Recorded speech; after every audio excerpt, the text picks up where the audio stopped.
Hello आज नमस्कार समस्त को। तो आज आसती होटेल पार्क को आम मानने तलनगर एरिया रे आम रोचु सोर में तलनगर एरिया मैंने टे आगू को गोटे मैंने नुआ होटेल खुलाई होटेल पार्क। तो नुआ ना कम जाए कम्प्लीट पूरा है ना। तो ये होटेल कॉन्ट्राक्टर हेले डम्बुरू भाई। तो यही भाई सब कम बुझुं कम कम्प्लीट है ना।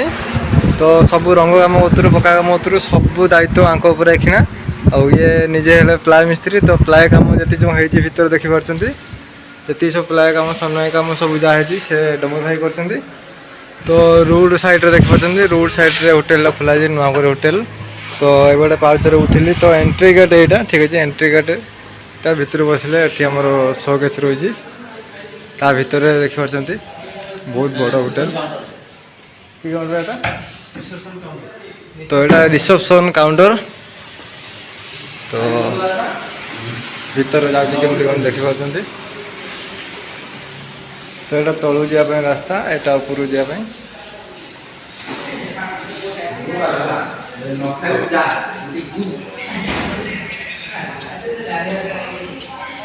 तो फुल डिटेल्स सब रूम अच्छे सब रूम अच्छे उपरू जावाई अच्छे। तो उपरू हेपटे गले ये रास्ता अच्छी माने पाउच अच्छे उपरू जावाई ये उपरू जावाई अच्छे। लिफ्ट सिस्टम भी अच्छे ये लिफ्ट सिस्टम ठीक अच्छे।